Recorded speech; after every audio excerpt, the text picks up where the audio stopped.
Have you ever noticed how some people seem to have an almost supernatural control over the environment around them without saying a word? They don't shout, they don't beg, they simply withdraw. And suddenly everything changes, the energy shifts, people start to question, to chase, to feel. Now imagine if you did the same. If you stopped reacting immediately to everything, if you chose silence instead of the automatic response, retreat instead of explosion, what do you think would happen? What if you tried? That's where the point lies. When you stop being always available, emotionally, physically, psychologically, the world around you goes into crisis because people are used to controlling you through your reactions, impulses, and predictability. The day you choose to withdraw, the game changes, and those who thought they knew you realize they knew nothing about you. Carl Jung said everything that irritates us about others can lead us to a better understanding of ourselves. Now, think about this. When you become inaccessible, who really gets desperate? Who gets irritated? Who tries to provoke you just to elicit some emotion back? This reveals more about the other than about you. And it mainly reveals how much you are still being manipulated without realizing it.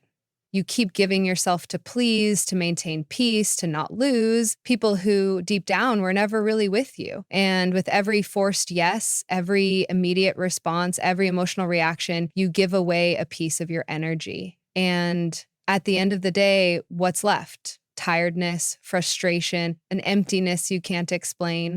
But I'll tell you why, because you are too available for those who don't deserve even a minute of your silence. This video is not about turning your back on the world. It's about choosing yourself. It's about learning what Jung called individuation, the process of becoming whole, authentic, complete. And this process begins when you understand that silence can be stronger than 1,000 arguments. That withdrawal, when it comes from awareness and not from escape, is an act of power. So I ask you now, looking into your eyes, how long will you continue to be controlled by the emotions of others? How long will you react like a puppet every time someone pokes your wound? Maybe it's time to cut those strings, to withdraw, to become a mystery. Because when you stop being available, everything changes. You have been taught to always be present, to respond quickly, to please, to say yes, even when you wanted to say no. Since childhood, you have been conditioned to believe that your worth lies in how available you are to others. But here's a truth that perhaps no one has told you with this clarity. This excessive availability is not a virtue. It is a prison. And as long as you continue to think that you need to be accessible all the time, emotionally or otherwise, you will be manipulated, drained, and forgotten as soon as you're no longer useful. Do you know why? Because being always available makes you seem predictable, and everything that is predictable becomes a tool. People start to use you as an emotional emergency button. They press it when they want attention, relief, validation, and then put you back on the shelf. But you don't realize this because you are trapped in an illusion that being present for everyone will make someone be present for you. But it doesn't work that way. Carl Jung spoke about the persona, this mask we wear to be accepted, loved, recognized. And it is exactly this mask that keeps you overly available. You say it's okay when you are suffocating. You respond to messages immediately, even when you are exhausted. You explain yourself, justify yourself, defend yourself as if you owe something to the world. But the truth is that the more you place yourself at the center of others' stage, the more you disappear from your own. Being available all the time is a subtle form of self-abandonment. It is a disguised way of seeking approval, avoiding rejection, trying to control the image others have of you. But this control comes at a price, and the price is your peace. It is your vital energy being distributed as if it were infinite, when in fact it is limited, very limited. People who want you available all the time, in fact, do not want you. They want what you provide: validation, company, distraction, emotional comfort. But when you change, when you set a boundary, when you refuse to react, those same people get irritated, accuse you, say you are weird.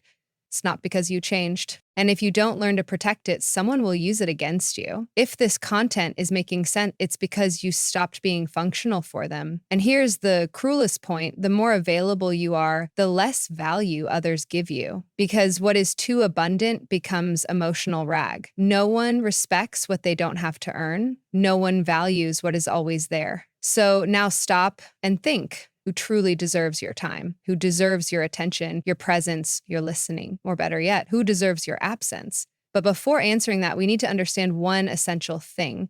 Why do we react so much? Why do we give in so easily? What is behind this almost automatic desire to respond, justify, and please? The answer lies in what Carl Jung called psychic energy. And that is what we will talk about in the next part. Because your energy is all you have, say to you, click the subscribe button and subscribe to the channel. Thank you for your support. Carl Jung did not see the human psyche as an automatic machine that reacts to stimuli without consequences. For him, our mind is like an energy system, and every thought, emotion, and action consumes a part of that energy. The question is, are you choosing where your energy goes, or are you letting the world decide for you? Every time you react impulsively, you are wasting psychic energy. When you defend yourself against a criticism that didn't even deserve attention, when you respond to a provocation just to prove you are right, when you engage in useless discussions, when you try to please those who do not value you, you are spending your inner strength on what does not nourish you. And Jung was clear, that which you resist persists. The more you react, the more you bind yourself. People who live emotionally drained are not weak, they are misdirected. And you know what happens to someone who lives exhausted? They become vulnerable. And when you are vulnerable, you become easy prey, manipulative, opportunistic, and emotionally needy people can sense this. They notice that you do not know how to guard your energy, that you react to everything, that you're always trying to solve the world, and they take advantage of it. Jung said that a healthy psyche is one that knows how to keep energy within the system. This means knowing how to say no without guilt, knowing how to remain silent without feeling cowardly, knowing how to observe before acting, because true power is not in react. It is in choosing when and how to act. And this is only possible when you know yourself well enough to recognize your own impulses. How many times have you lost sleep over an unresolved conversation? How many times have you spent hours ruminating on what you should have said or trying to understand why someone treated you poorly?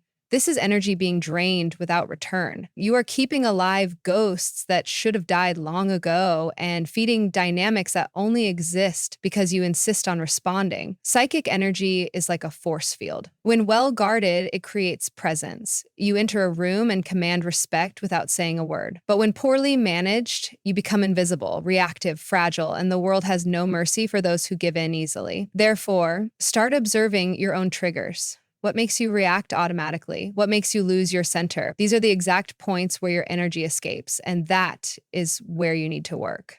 Not to become cold or indifferent, but to be selective, to be sovereign over yourself. And here comes one of Jung's greatest revelations. When you conserve your energy, you break the projections that others place upon you. And that bothers a lot because now we are entering a dark territory that in the next part, we will explore how opportunistic people feed off your energy and why your unavailability completely disarms these games. Get ready to look into the eyes of those who have always drained you without you realizing it. You think you are in control. You believe your reactions are conscious choices, but the truth is darker. Most of your emotional responses are programmed, and those who understand this manipulate you easily. Opportunistic people don't need to raise their voices, threaten, or force situations. They just trigger the buttons you've left exposed, and you react, always. Carl Jung called this projection, the psychological mechanism through which people project onto others what they cannot see in themselves. But there's another side to this phenomenon that few notice. While others project onto you, you also become the receptacle for these images. And the more emotionally available you are, the more you become a blank canvas for these projections. You know that friend who only reaches out when they are in crisis, that partner who always needs you to save the day, that person who praises you, but only as long as you are useful to them. None of this is by chance. Not because you are wrong, but because you stopped serving as a convenient mirror. Jung said, "We do not become enlightened by imagining figures of light, but by making the darkness conscious." When you withdraw, when you stop feeding the cycle, the other's shadow begins to emerge. And this is unbearable for those who have always used you as an escape. But what about you? Are you ready to deal with the discomfort of being misunderstood, rejected, or even attacked for protecting yourself? Are you ready to endure the silence that comes after the rupture? Because it is precisely in that silence that a new kind of power is born, and that is what we will talk about now. In the next part, you will understand why silence can be the most devastating weapon of the human psyche and how it completely changes the dynamic between you and the world. The modern world is noisy. Everyone wants to be heard, wants to respond quickly, wants to win pointless debates and prove their point, even if it costs them their own peace. But there is a power that few know and even fewer master, the power of silence. Not the silence of passivity or cowardice, but conscious, strategic, brutally lucid silence. The kind of silence that is not absence, but amplified presence. Kyung saw silence not as a void, but as a fertile ground for inner transformation. When you stop reacting, you begin to observe. And by observing, you see patterns that previously went unnoticed. Emotional repetitions, manipulation games, cycles of self-sabotage. Silence allows for lucidity, and lucidity is dangerous for those who live to control you. Have you noticed how some people panic when you don't respond, when you don't explain yourself, when you simply disappear? It's not because they miss you, it's because your silence takes away their narrative control. While you speak, you are still in the game, but when you are silent, you change the rules. Jung said that individuation, the process of becoming who you truly are, requires this distancing because only in silence can you listen to yourself without the world's interference. But don't be fooled. Silence has a price. It will distance you from people who only valued you for the role you played. It will make you incomprehensible to those who only saw you through their own projections. It will make you seem cold, distant, arrogant. But all of this is a reaction from those who never wanted to deal with your depth, only with your utility. And here is the hard truth. The more you mature, the more selective you become with your words. As you understand that each sentence is an energetic investment and not everyone deserves access to your truth. Sometimes silence is not retreat, it is sovereignty. It is the language of those who no longer need to prove anything to anyone. Silence is uncomfortable because it forces the other to deal with their own thoughts, with their own internal noise, and this discomfort reveals more about them than any argument of yours could reveal. You don't need to explain your absence, it explains itself. And those who feel threatened by it reveal how much they depended on your imbalance to maintain their own control. But the most powerful silence is not the one that disturbs the other. It is the silence that reconstructs you from within, the silence that connects you to something beyond external approval. It is in this internal space free from others' demands that you begin to recover your vital energy to reconnect with your essence. And this is precisely what we will talk about in the next part, because it's not enough to just cut out external noise. You need to relearn how to use your energy consciously, to choose where it goes, where it stays, and most importantly, where it should never be wasted. It's time to learn to be selective with your own soul. If you're in the process of reclaiming your energy and setting boundaries, you'll find real value in my book, Beyond the Shadow. It breaks down Jung's most important ideas and gives you tools to protect your energy, set boundaries, and reconnect with your true self. Link is in the pinned comment. It's no use understanding all of this intellectually if in practice you continue saying yes when you mean no, responding to messages that bother you, participating in empty conversations, and maintaining relationships that only exist out of inertia. Awareness without action is just another form of self-deception. True transformation begins when you firmly decide to become selective. And this requires emotional discipline. Conscious unavailability is not about being cold, arrogant, or indifferent. It's about no longer being accessible to anyone at any time for any reason. It's about taking control of your own energy, your own time, your own peace. And this starts with small actions, not responding immediately, breathing before reacting, leaving a discussion before being dragged into chaos, turning off your phone without guilt, saying, not today, saying, I'm not interested, and saying, I won't get involved.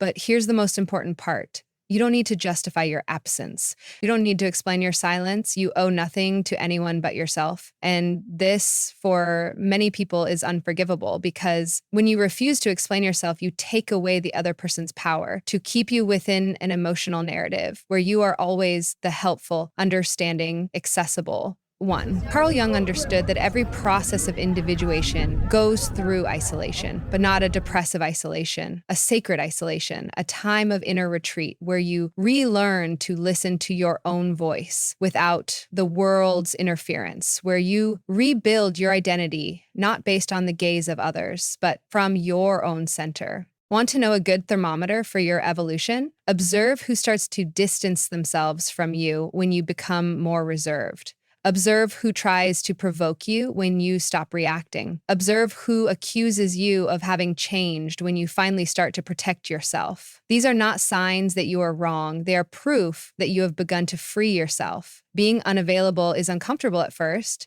You will feel guilty. You will think you are being selfish. You will hear that you are being too harsh, but this is part of the deconstruction process. You have spent your life being conditioned to put yourself second. It's natural that change causes discomfort, not only in you, but in everyone who benefited from your old version. Conscious unavailability is the foundation of self-determination. When you say no to the world, you are saying yes to yourself. When you say yes to yourself, when you withdraw from a toxic environment, you are reaffirming that your peace is worth more than any false connection. And when you stop explaining yourself, you begin to be respected, even if it's by few. But not everyone is ready for this type of presence because your emotional absence will expose wounds they do not want to face.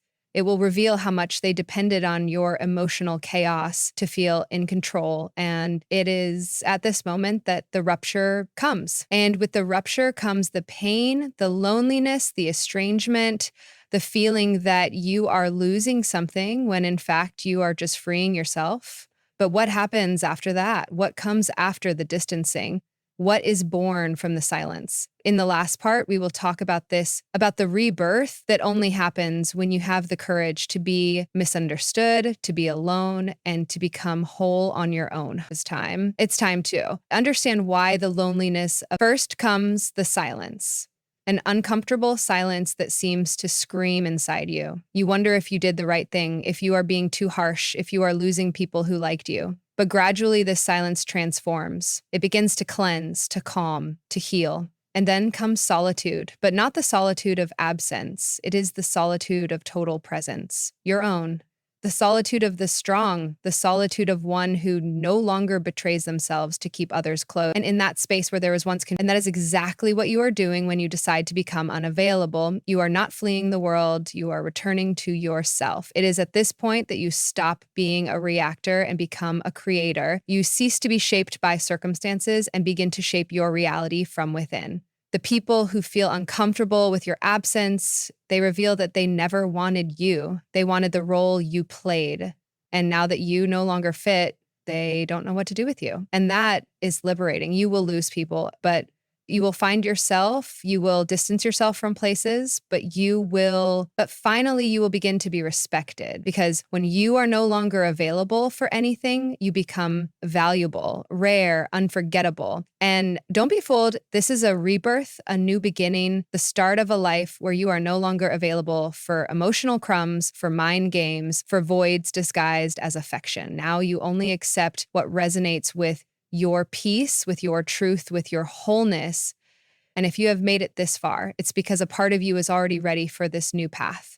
A part of you has already understood that being loved means nothing if for that you have to abandon yourself. And that true self-love begins when you choose yourself, even if it costs you to be alone for a while. Now, tell me in the comments, are you ready to be misunderstood, rejected, or even hated in the name of your inner freedom? Are you willing to pay the price of being you? If this message touched you, if it made sense, write in the comments, I choose my peace. Let's see how many here are ready for this transition. And don't forget, keep watching the next video. It's important, much more than you